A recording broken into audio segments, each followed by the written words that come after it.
preko Austrije. Čekaj, još jednom, ajde. E, znaš, preko Austrije ubiću te. Budeš da ona na internet. Preko Austrije.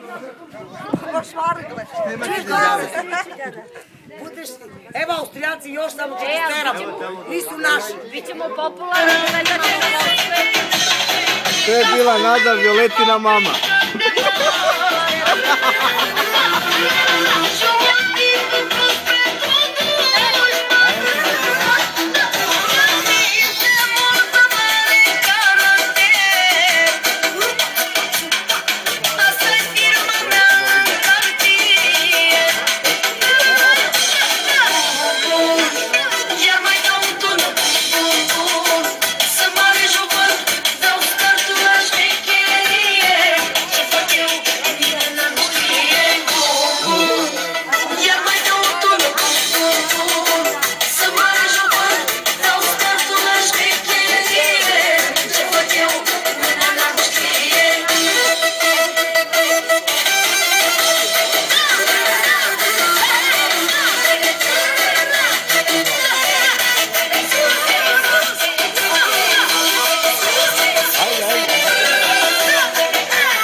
Ajde, Jovo!